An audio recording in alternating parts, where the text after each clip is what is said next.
नमस्कार। मेरा नाम सरोज साहू। मैं आपको अपने चैनल सरोज साहू टॉक्स में स्वागत करता हूँ। आज फिर हम एजुकेशन के बारे में बात करेंगे। आप जानते हैं आजकल इतने सारे लोग बेकार क्यों हैं, और बेकार हैं तो सरकार पर उसका दायित्व क्यों लाद रहे हैं। सरकार पर लाद रहे हैं तो सरकार भी सुन क्यों रही है। अगर सरकार सुन रही है तो कुछ करती क्यों नहीं। जैसे वो जो मेडिसिन था ना, जिसमें पूछा जाता था कि ये क्या हाल बना रखा है, कुछ लेते क्यों नहीं। वैसे ही ये जो हाल बनता जा रहा है, इसके लिए कुछ होता क्यों नहीं, कोई कुछ करता क्यों नहीं। तो ऐसा क्या कर दिया किसने जो कि आज ये हाल ऐसा है। आप जानते हैं, जब ब्रिटिश सरकार को ऐसा लगा कि हम एक ऐसे राष्ट्र हैं जिस राष्ट्र का सूर्य कभी अस्त नहीं होता, जिस राष्ट्र में सूर्य कभी अस्त नहीं होता, यहाँ पर हम हैं और यहाँ नहीं तो वहाँ है, सूर्य यहाँ नहीं तो वहाँ है। मतलब इस तरफ से उस तरफ तक ब्रिटिश का शासन था। वहाँ पर उन लोगों ने एक बहुत बड़ी चीज देखी कि हिंदुओं के बीच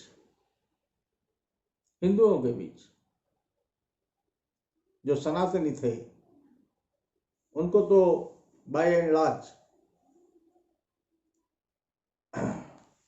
हिंदू की कैटेगरी में रख दिया गया था। तो हिंदुओं के बीच कोई प्रॉब्लम नहीं है, उनको शासन करना आसान है, क्योंकि वो अपने में लगे रहते हैं, अपना कमाते हैं, खाते हैं, टैक्स भी देते हैं। पहले थोड़ा सकुचाते हैं, उसके बाद टैक्स भी देते हैं। और जो लोग टैक्स देने का मन नहीं है, वो लोग तो जंगल में चले जाते हैं या फाइटिंग करते हैं या किसी और बिरादरी में मिल जाते हैं। ऐसे बहुत सारी चीज़ होती है। तो इसके साथ साथ ही और भी बहुत सारे प्रोग्राम चल रहा था। मतलब सिर्फ रूलिंग और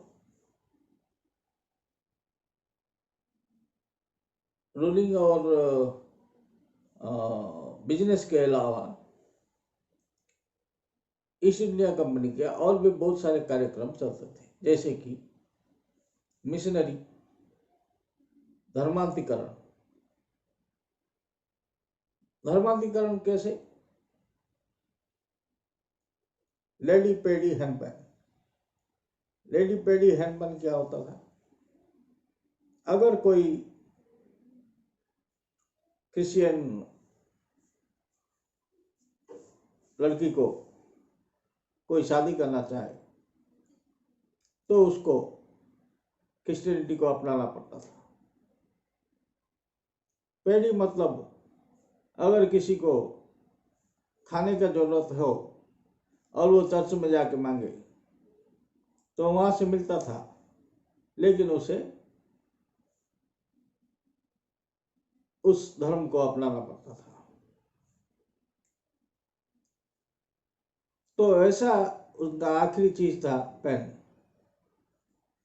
में क्या होता था, वो जो मिशनरी चर्च था वहां पर बच्चों को रख के पढ़ाया जाता था।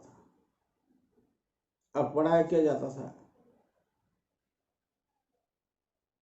लोकल डायलेक्ट के साथ अंग्रेजी भी पढ़ाया जाता था। लेकिन उन लोगों ने देखा कि ये सारे लोगों को हम लोग कंट्रोल नहीं कर पा रहे, तो मैकॉले को, सर लॉर्ड मैकॉले को भारत भेजा गया ये स्टडी करने के लिए कि क्यों हम हिंदुओं के बीच उनका रक्षाकर्ता की सूरत नहीं ले पा रहे हैं, उनके अपना नहीं बन पा रहे हैं। तो लोग आए, मैकॉले आए, 2 साल तक पूरा भारत भ्रमण करने के बाद उन्होंने एक चीज ब्रिटिश पार्लियामेंट में कही कि जो गुरुकुल सिस्टम ऑफ एजुकेशन है, जहां पर 7-8 साल का लड़का को छोड़ दिया जाता है पढ़ने के लिए, और वो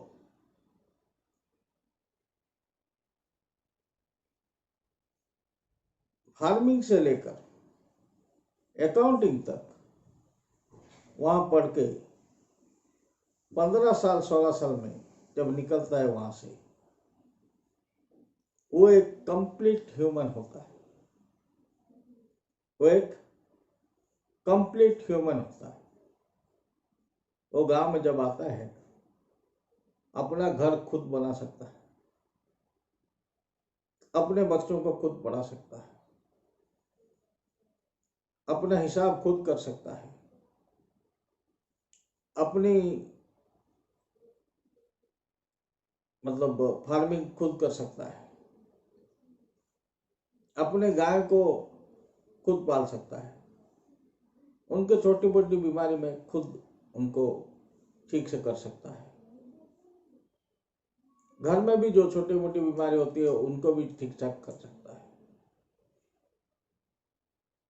और शाम को जो भागवत टुंगी होती थी वहां पर जाकर भागवत की पढ़ाई करता है।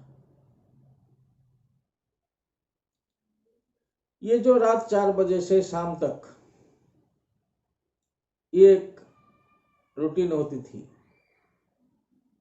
उसको तोड़ पाना अंग्रेजों की बस की बात नहीं था।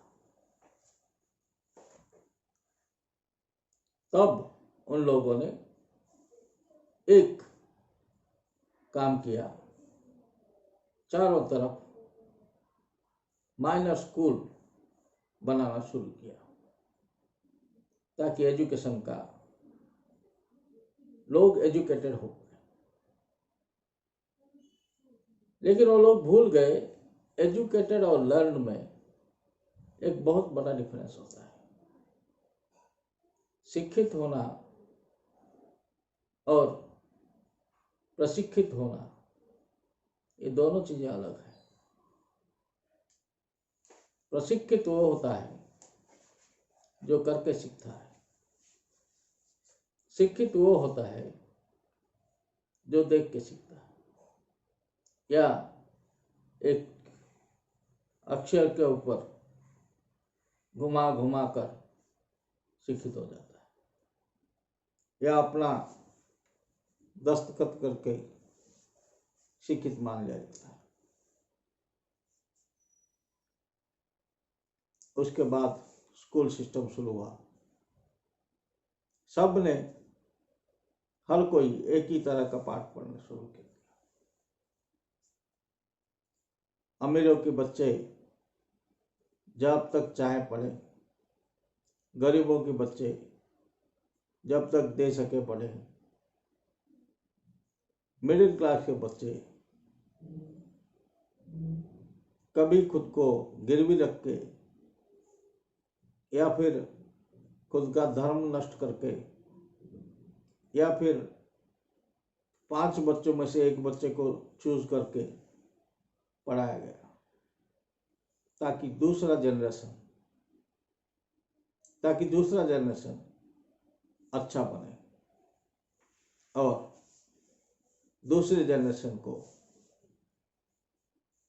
संभालने वाला एक आदमी निकल के आए। तो तब क्या था? तब था जॉइंट फैमिलीज। हर गांव में जॉइंट फैमिलीज होता था। जब तक बाप जिंदा था, बेटे उसके नीचे रहते थे। बाप की मृत्यु हो जाती थी तो बड़े भाई के अंडर में सारे भाई रहते थे। जब उनकी मृत्यु होती थी तो दूसरे भाई के अंडर में फैमिली आता था और इसको कहा जाता था कि कर्ता सिस्टम ऑफ हिंदू फैमिली। इसमें एक कर्ता होता था। लेकिन जब सारे बच्चे एक ही तरह के पाठ पढ़ने लगे, रट्टा मारने लगे, तो उन लोगों को लगा कि उन लोगों ने जो हाफ पैंट पहन लिया, जो गमछा पहनना छोड़ दिया, जो टाउन को घूमना शुरू कर दिया, जो फिल्म देखना आदत हो गया, जो मेला खेला और इस तरह की चीज़ों में इंटरेस्ट लेने लगे, तो वो बच्चे फिर गांव जाकर उसी पानी और पोखर में काम करने को खुद को ठीक नहीं समझा। उनको घिन आने लगा कि हम गांव जाएंगे, गांव में फिर से जमीन पर काम करना पड़ेगा। वो लोग टाउन में रिक्शा वाला होके जीना पसंद किए, किसी के घर में नौकर रहकर जीना पसंद किए, लेकिन गांव वापस जाना पसंद नहीं किए, जिसके वजह से गांव के जॉइंट फैमिली टूट गया और गांव के और टाउन के चारों तरफ उग गया छोटी छोटी बस्तियां, जो कि सरकारी जमीन होता था, जहां पर वहां के गुंडे जमीन अलॉट करते थे। लोग वहां पर बड़ी ही दुर्गंधित परिस्थिति में एक चाल डालते थे और वहां पर रहते थे। ये हो गया हमारा ऊपर से नीचे को एक आगमन, या क्या कहेंगे, अधोपतन। आज वही हो रहा है। आज जब हम देखते हैं पड़ोस का लड़का अमेरिका में सॉफ्टवेयर इंजीनियर है, तो हमारा बच्चे का आर्ट हैंड कितना भी अच्छा हो, हम उसे मार मार के, कूट कूट के इंजीनियरिंग पढ़ाते हैं। और सिर्फ हम ही नहीं, उसी बच्चे को देखकर 50 और बच्चे उसी लाइन में गए होते हैं। तो वैसे 1,00,000 बच्चों को देखकर उसके 5 साल बाद जो 15 लाख बच्चे निकलते हैं सॉफ्टवेयर इंजीनियरिंग में, उनको कहीं पर नौकरी नहीं मिलती। और फिर बेंगलुरु में, मद्रास में, दिल्ली में, हैदराबाद में 10,000 महीना काम शुरू करते हैं। रात को ओला या उबर का गाड़ी चलाते हैं, किसी दूसरे काम में भट जाते हैं। इंजीनियरिंग करके आए हैं, फिल्म लाइन में एंट्री लेते हैं। कोई नोवेल लिख रहा है, कोई बैंक में सर्विस करने की ढूंढ रहा है। तो क्यों ऐसा होता है? ऐसा इसलिए हो रहा है, सारे बच्चे एक ही तरह की पढ़ाई कर रहे हैं। सारे बच्चे एक ऐसी तरह की पढ़ाई कर रहे हैं जो कि वो खुद को यूज नहीं कर सकते। आपने देखा ना, कभी जो एरोड्रम में होता है ट्रक जिसमें सीढ़ियां होती हैं, वो सीढ़ियों वाला ट्रक जब एरोप्लेन आता है तो वहां लगा दिया जाता है और लोग उसमें से उतरते हैं। लेकिन कभी उसको साइड में खड़ा हुआ आपने देखा है? कैसा, कितना वो मजाकिया लगता है। इतना ऊंचा है, लेकिन वो पूरा ऊंचाई चढ़ने के बाद आप कहीं पहुंचते नहीं। ठीक वैसा है आज का एजुकेशन सिस्टम। यहाँ एमए पीएचडी कर देने के बाद भी फिर से स्कूल में टीचर होना लाजमी है, या फिर किसी और टेक्निकल स्टडी में जाना जरूरी है। यहाँ पर एक सॉफ्टवेयर इंजीनियर को एमबीए करना जरूरी है, क्योंकि विदाउट एमबीए एक सॉफ्टवेयर इंजीनियर नहीं रहता, या फिर उसके अंदर वो बढ़ नहीं सकता। तो यही है, मजाक बना रखा है। क्या सरकार को मालूम नहीं है? जब मुझे मालूम है, क्या सरकार को मालूम नहीं है? लेकिन सरकार वही करती है जो उसको अच्छा लगता है। और जब बच्चे पढ़ते हैं, जब बड़े बड़े लोग,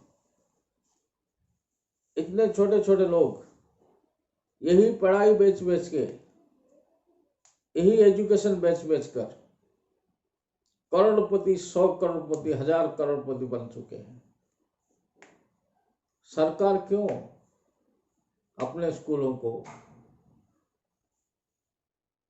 100 में से घटाकर 80 से 70, 70 से 60 कर रही है? कोई पूछने वाला है सरकार को? क्योंकि इसमें से कुछ मिलता नहीं है। यहाँ पर सिर्फ खर्चा ही होता है। Education sector is like health sector. यहाँ से मुनाफा कुछ नहीं हो रहा। आप देखिए प्राइवेट हॉस्पिटल्स को कितना प्रॉफिट करता है, लेकिन हमारे हॉस्पिटल्स हैं, जो सरकारी हॉस्पिटल्स हैं, वहां पर कोई नहीं जाता। क्योंकि सरकार बता सकती है क्योंकि ये आम लोगों को पूछने की जरूरत है। हर कोई पूछे सरकार से कि जब एक कॉर्पोरेट हॉस्पिटल चल सकता है, हमारा हॉस्पिटल क्यों नहीं चलता? जब एक प्राइवेट इंजीनियरिंग कॉलेज चल सकता है, तो गवर्नमेंट इंजीनियरिंग कॉलेज क्यों नहीं चल सकता? इसी सवाल के साथ रहता हूं मैं। आप कमेंट में लिखिए कि आपका क्या ख्याल है। मुझे इतनी देर देखने के लिए धन्यवाद। सरोज साहू, कृपया वीडियो को लाइक कीजिए, शेयर कीजिए। अगर वीडियो अच्छा लगा है तो चैनल को सब्सक्राइब कीजिए, और फर्दर नोटिफिकेशन चाहिए तो घंटी को दबा दीजिए। Thank you.